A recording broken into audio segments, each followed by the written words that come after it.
Hi everyone, Aiden here with etrailer.com, and today we're going to be taking a look at the Yakima Ridgeback 4-bike hanging style rack here on our 2021 Lexus RX350.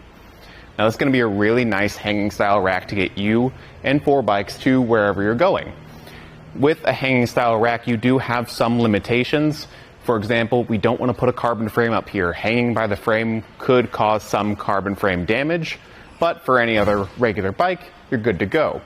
Another thing you want to consider is the alternative frame bikes. You'll probably need a bike adapter bar or for a children's bike. So those are just things to keep in mind, but if you're looking for something simple, easy to use, and pretty cost effective, a hanging style rack is great. On this one in particular, you've got 2 points up top that are holding the bike down in the cradles, and then we've got this third cradle here on the side that's going to keep the side-to-side sway down to a minimum. You're still going to get some movement, but this will help with bike-to-bike contact if you've got it fully loaded and prevent this inner bike from hitting your vehicle. Now, another thing to keep in mind is weight capacity. If you're only hauling one bike around, it's got a 40-pound weight capacity, or if you're fully loading it, it can carry 150 pounds total. So just keep that in mind when you are loading up your bike and your family's bikes. As far as tilting it away from the vehicle goes, you will need to remove the bike first. So you can do that by pinching these tabs on the side and pulling up the ratcheting strap. Now these come out on both sides, so make sure you keep your eye on them. You don't want them to go missing. And then this one in the back for the anti-sway cradle can be a bit tricky, close quarters to get out, but if you just kind of sneak out one side at a time, you're good to go. So we can just walk that back, and then we can set our bike aside before checking out some additional features on the rack. Now, you want to make sure you take these strips and put them back in, because like you saw, one of them did fall as I took the bike off, and you don't want them to get lost. You want to make sure these stay with your rack even when you're not using it, just to make sure everything stays nice and safe. So we'll pop that in there. And then we can even tilt these kind of up and away. Now, something you do get with this rack is the ability to pull this black lever here, and you can tilt it away. And that'll give you access to the back of your vehicle. Again, bike's off for this because you can see it gets pretty close to the ground. They will make contact, but it's nice that you at least have this feature. It's not fully fixed.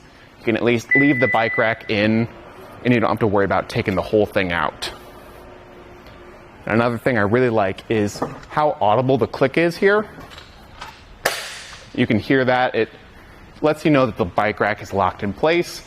Some racks are pretty quiet with that, and you don't necessarily know like for sure if it's locked in place, so I like having something audible that I can hear. With carrying 4 bikes, you are going to be adding some length to the back of your car. So from the bumper here down to the end, we're looking at about 39 inches, but we can come to the gray lever up here and fold the arms down and reduce that by a lot. We're going to be cutting it down to just 11 inches out to the end here from the back of the bumper. So if you're leaving it on all season, even if you're not biking around actively, you can leave it ready to go, still probably park it in your garage. Just make sure you check and you're not going to get hit by the door or anything like that. Now down at the bottom, we can check out ground clearance. Ground clearance, you're going to be looking at about 12 inches to this bottom point here. And with it being so close to the vehicle, I don't think you're going to have any issues with a steep driveway or anything like that, so you should be good to go. We can see this red knob here is our anti-rattle device, so there's no shake or play there in the hitch, and it's completely toolless and lockable. So it's really nice. You don't need to carry around a tool with you. It's just ready to go, pop in, and you can lock it up to make sure it stays secure. Up here by the hitch, you can see it will work with an 1.25 inch or a 2-inch hitch with the adapter sleeve included. We've got a 2-inch hitch today, and it's working just fine. And overall, the Ridgeback is a really good option. If you don't need a 4-bike capacity or you need a little more, you can get it in the 2-bike or the 5-bike configuration, and it'll be good to go for all your adventures. Thanks for watching.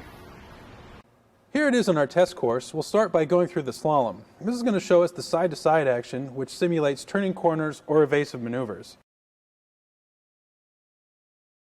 Next, we're at the alternating speed bumps, which we'll see the twisting action. This will simulate hitting a curb or pothole or driving over uneven pavement. And finally, we have the full speed bumps, where we'll see the up and down action, which is just like driving out of a parking lot, garage, or driveway.